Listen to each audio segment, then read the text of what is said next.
Sometimes there's a movie that's just too big to contain in one review, and that's why we created the Brownie Mix. Every month we'll be here talking about one of the biggest movies to release in the month, and as I said in the very beginning, this is going to be filled with spoilers, so if you haven't seen the movie, definitely go check it out, and then come back. We'll be here waiting for you. But let's go ahead and get started with this month's release of The Man of Steel. And with me, as always, the lovely and talented Lois Rivera. Okay.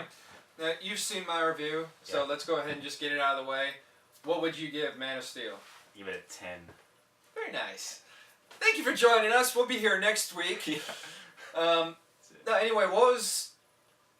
I love the way that they actually presented the Man of Steel. The way that they actually changed some of the lore. It's not like... They actually showed Krypton in the very, very beginning.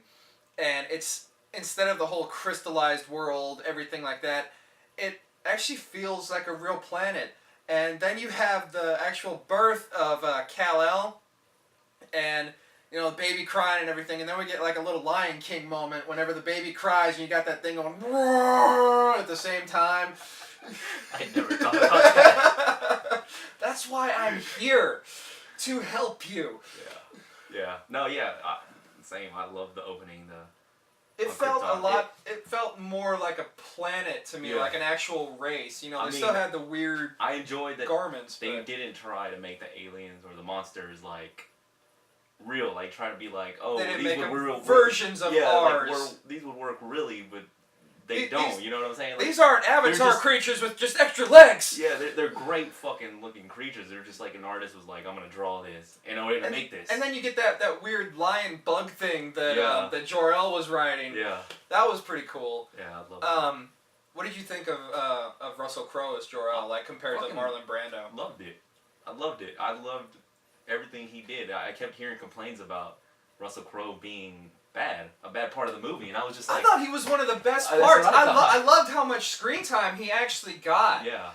Like, the way that they implemented it was actually very clever. The way that they did a lot of things in the movie was actually very clever, especially the fact of we still get to see Clark's childhood, but we don't actually have to live it. It's just, it felt more organic. Like, when he saw the school bus, it reminded him of the school bus incident instead of just, you know, like, here he is having trouble adapting to his powers. Here he is saving people. Here he is, you know, it felt a lot more real. Yeah. And I mean, and even the philosophical stuff that came through in Man of Steel. This is a very, very deep and powerful movie. I literally actually cried at one point. Like I was sitting there like I had people all around me. I'm going, like trying to hold it in. Like be strong.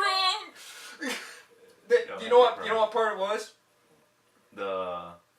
With Kevin Costner and the kid. Which part? Which the basement? No. No? Jonathan Kent dying.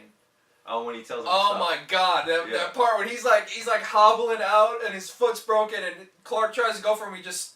Yeah, he stops him. Oh my God, dude! Like goosebumps right now. Just goosebumps thinking about it. Like I'm tearing up a little bit here. Yeah. No, it was a great scene. Great scene. Yeah.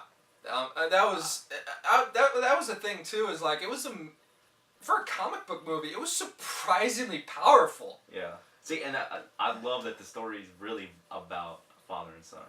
It's a father-son story. Yes. And you know, me personally, I can latch onto that because personally, what I've gone through too, and that just the way it dealt with two different fathers and stuff, and it was just like. That's such a great thing. Yeah, that's the thing is that it has this kind of timeless feel to it, but it also is something that is quite relatable to a lot of people, including the fact of, you know, it did something that like, you know, the Marvel movies have always done where it's, you know, this kid develops these powers and it's kind of like an acronym for, you know, as a teenager trying to find your place in the world. This movie did a really great job of that too, but it all was very, very grounded. Yeah. Especially the parts where, like, that they showed numerous times Clark had the ability to show his powers to, you know, just, you know, wail on somebody when they deserved it. And he had to show that indomitable restraint. Yeah. I thought that was really great. Yeah, I thought that was great too. What'd you think about the new way that he flies? Oh, I loved it. I love the explanation of how he's a god. That's in our exactly world. it. I mean, this movie's really not even a superhero movie if you think about it. It's really a science fiction film. Yes. It's a science fiction film. And it's and it's something that's actually believable. It's not just, oh, you know, they shipped him out to save him, not knowing where he was going. No, they specifically chose Earth with the yellow sun to let him drink in the radiation, as they say so many times in the movie, and make him, again, as they said, a god. Yeah. That was one of the greatest parts of the movie, is Russell Crowe going, like, she says that he'll be an outcast, they'll kill him. How? Yeah. You'll be a god to them. It's like, that's what I want from a Superman movie. Yeah. I want that part acknowledged that nothing can really stop him.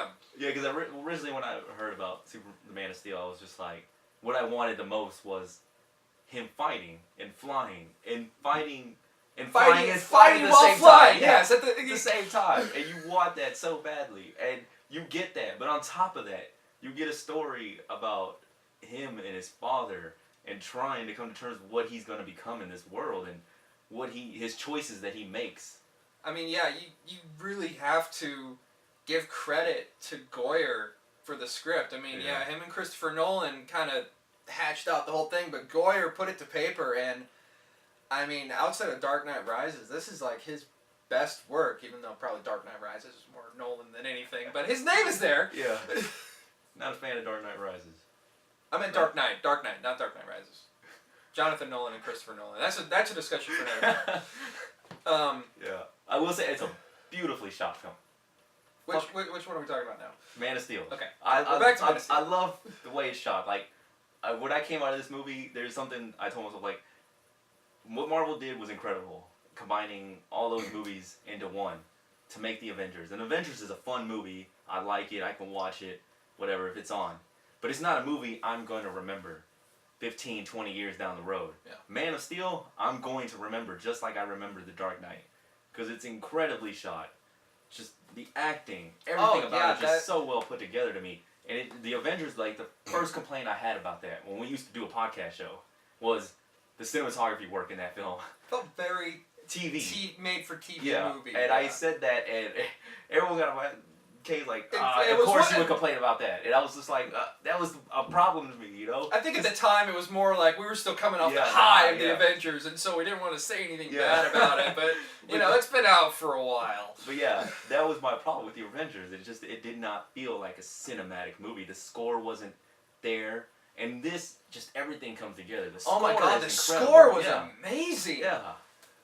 Oh man, but I mean, the thing to kind of point out is that I remember you and me talking about this whenever they announced Zack Snyder as the director. We were both against it. Yeah. Yeah, we'd just come off Sucker Punch, and that left a very, very bad taste in both of our mouths. But then we realized Nolan was going to have a huge hand. Yeah, and that's the thing too. Is like we can sit here and say, oh well, you know, Nolan did that, but I mean, you got to give credit to Zack Snyder. Always been a visionary director. Like he's always had a great. This one was oh my god, it was phenomenal. Yeah. There was so much happening on screen, and I actually found out he did it all with a single camera.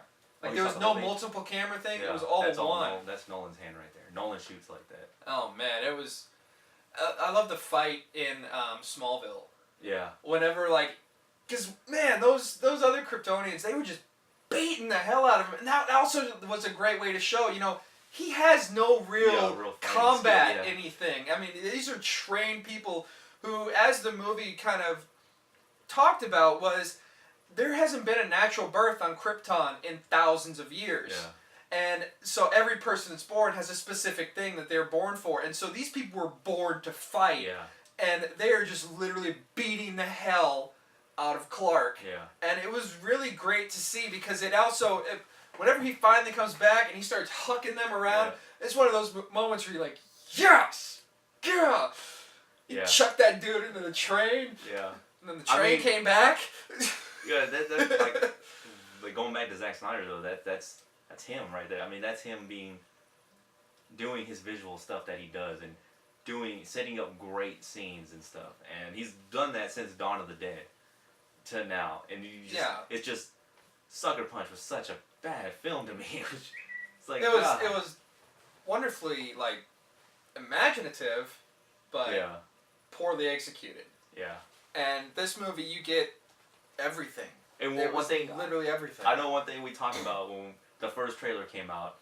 One of the first things I would say was it looks amazing. It looks incredible, but Zack Snyder's known for making incredible trailers. Yes. I don't know who cuts his trailers, if he's there watching over or something, but if you go back and watch every one of his trailers for his movies, you'll want to see Oh my his god, movie. yeah. When I saw the Dawn of the Dead trailer and the names just roll and it's like these are all people that have been deceased or something, it's just like, oh my god, like ow, I want to see this now. I mean, like Sucker Punch. Yeah.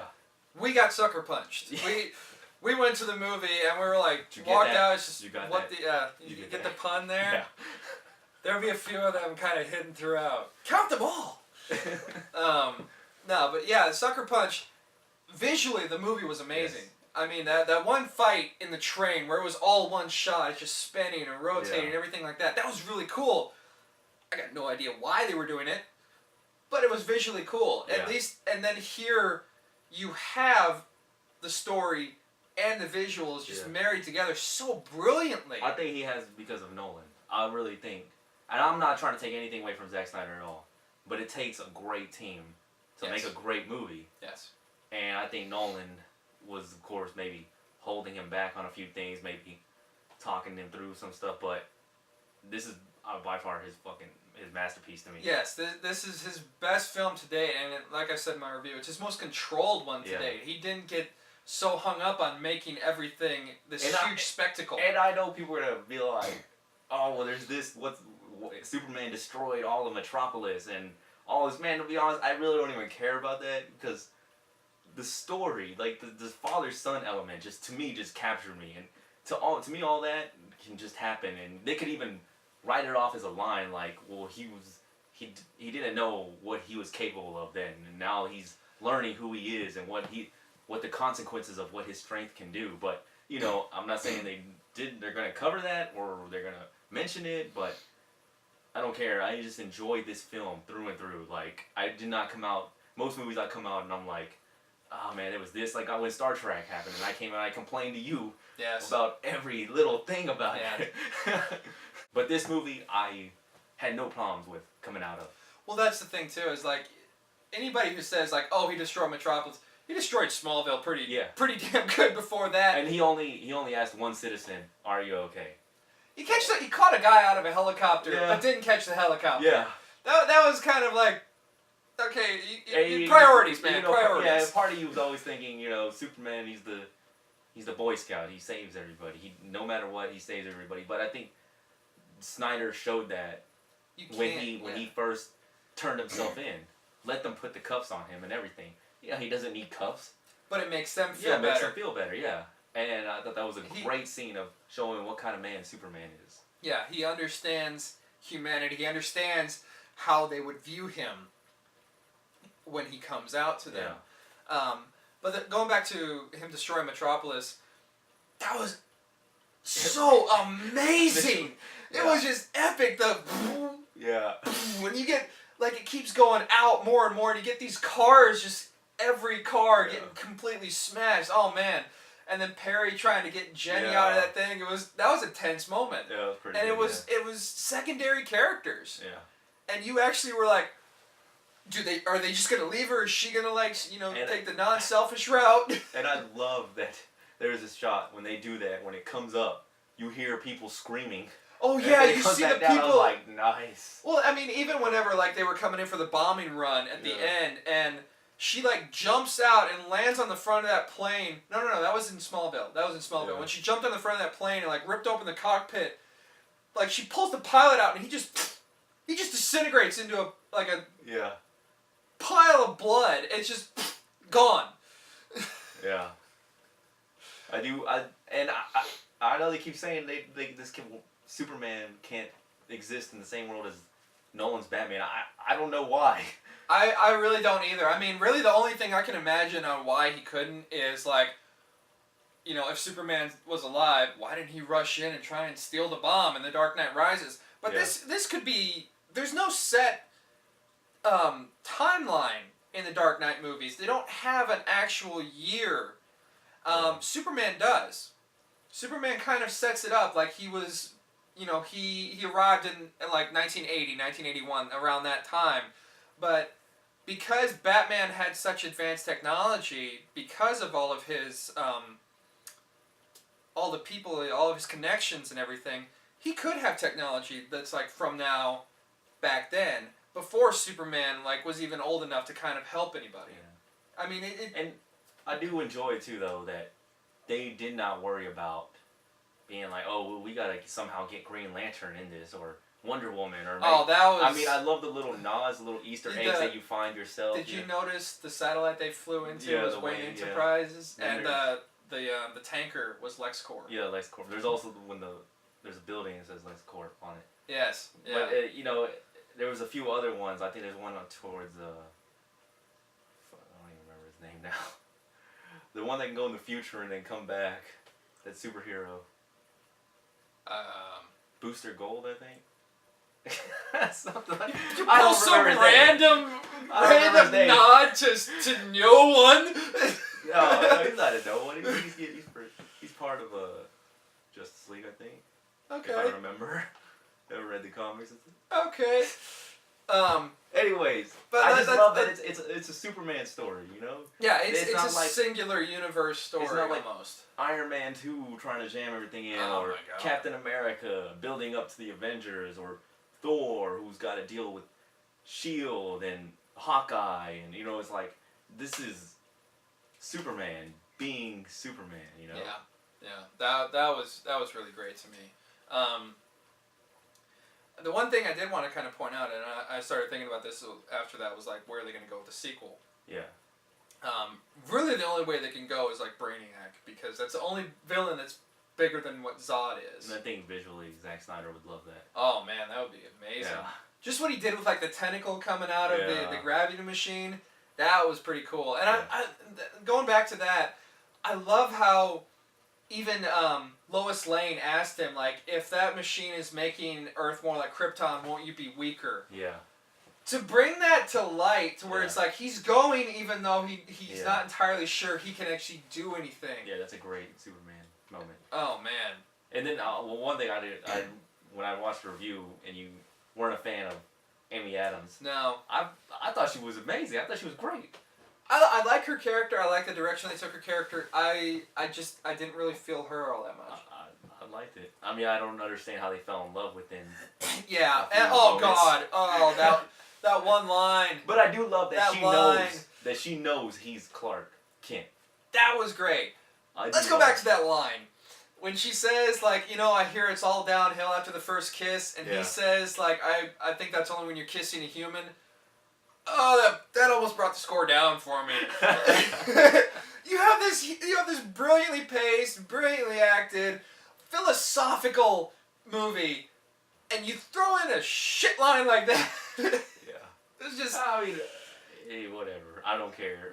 I was already caught up in the film. I was just like, whatever. I don't care. Do whatever you want. Well, here's the brilliant thing about it is you spend most of the movie with Clark trying to find his place in our world. He does all the odd jobs and everything like that, and then at the end you actually have him adopt the Clark Kent that we're used to. Yeah. But he doesn't seem like that bumbling fool. Yeah. That Christopher Reeve portrayed in the other Superman movies. He is just kind of that freelance reporter that we come to expect nowadays. Yeah. You know, tie flying over his shoulder on on the bike. Henry Cavill. He was great as Superman. Oh man, yeah. So good. And then, you know, the last thing I seen this guy in was the straight to DVD or straight to video, whatever, Hellraiser film. With where it's I think it's a video. You manage these just random. It was some like Hellraiser based around a video game they play online. Hellraiser 26. Something, and it was horrible. Of course and it was. It was just bad, and I was just like, that was the only thing I could think of him being in. And I'm like, this is gonna be Superman? I'm like, oh man, I don't know. Really, not even Immortals or the Cold Light I of forgot Day. about Immortals though. I less said about Cold Light of Day the better, but I mean like Immortals. Yeah, Immortals is pretty cool. Yeah, but there was actually a moment where when he goes to the Earth Engine machine, or is it the Earth Engine machine? I don't know. I know. I assume the Kryptons didn't call it the Earth Engine machine. The terraforming machine. Yeah, so that when he goes down there and he's like trying to, you know, come up against the gravity. Yeah. And he looks up. He looked like Christopher Reeve to me. Oh really? Like just in the face, it was like, oh my God. I thought he was The great. ghost of Christopher Reeve. I really hope he has a really great career out of this, man, because he was just great. As soon as he sold it, That's one of the things is like, something like Brandon Routh. He did a really good job capturing exactly the Christopher Reeve persona of the old Superman movies, but instead of him dying in some horrible accident, his career just died. oh my god. I hated that movie, man. Oh, yeah. When You go it came back out, and we- look at we it, talked it's just about that. terrible. I always talked about how I hated it. I was like, God, I hate this movie. It's a We it's still a don't beautiful. own it. It's still a beautiful Homage. yeah, to the Donner films.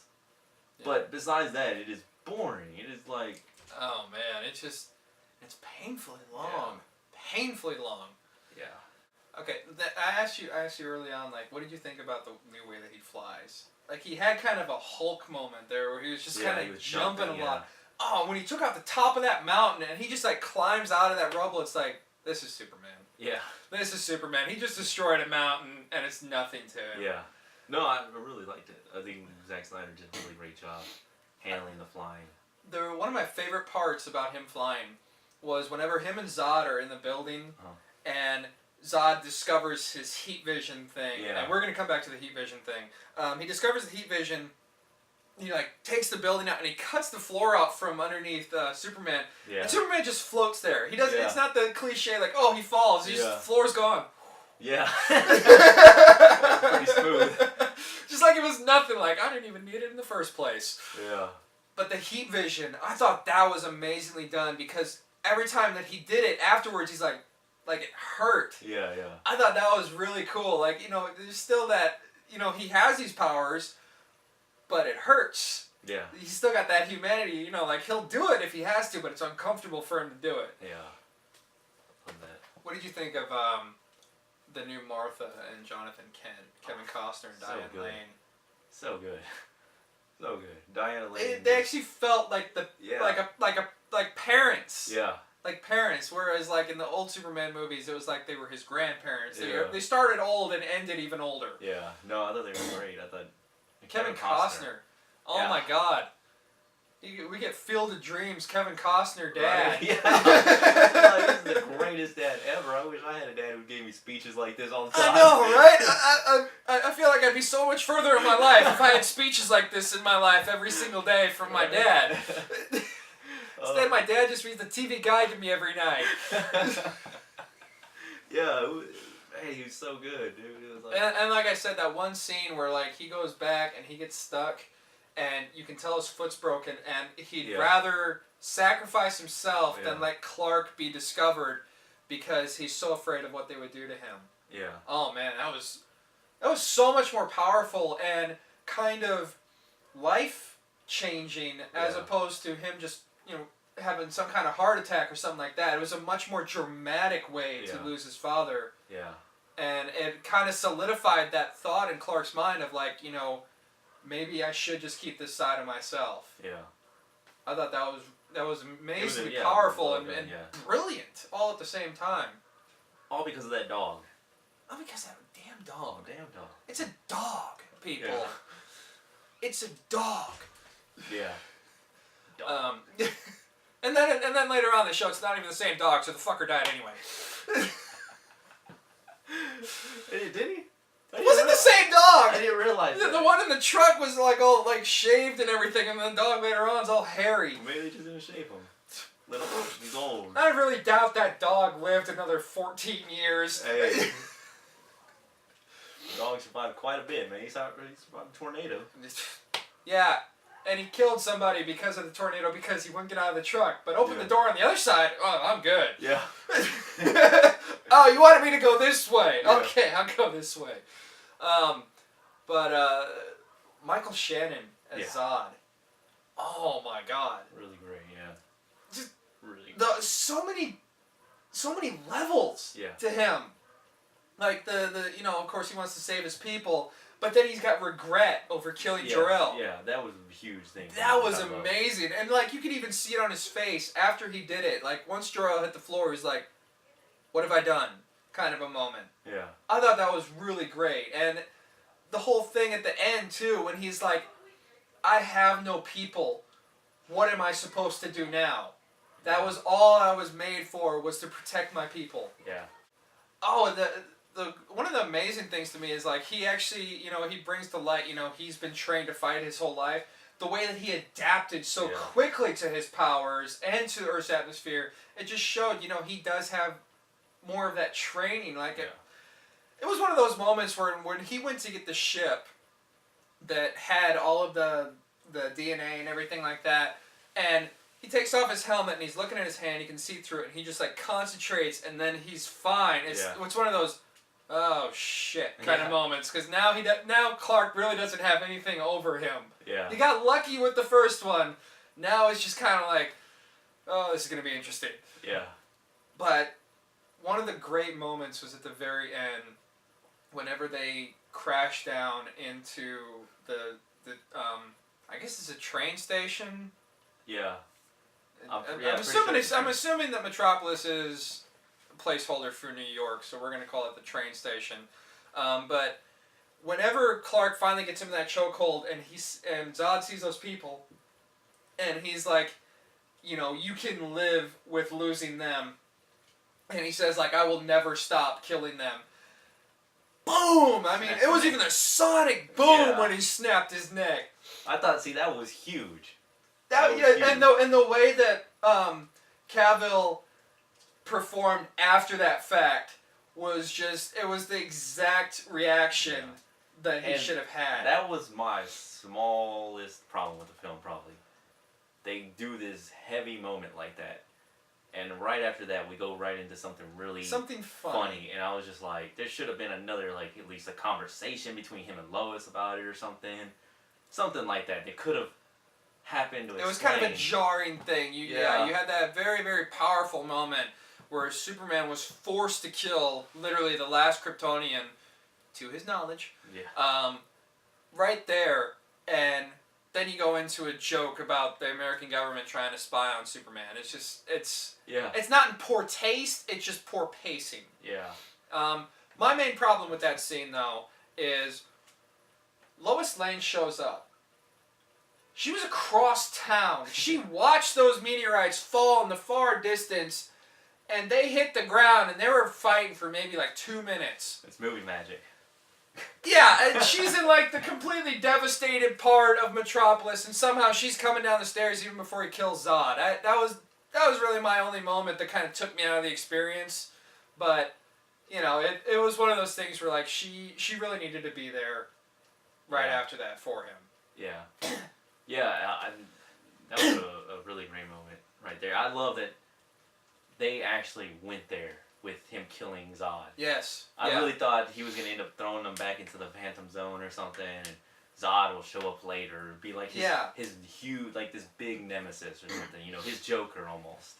Well, that was another great part though too, was that he wasn't actually the one to kill off the other Kryptonians. Yeah. It was us. It was the Earthlings that did it. And Christopher Maloney had a great moment when he looks at her and goes, a good death is its own reward, and then he just like sucks him into a black hole. Yeah. That was really great. Yeah. How convenient though for Lois Lane to fall out. Yes.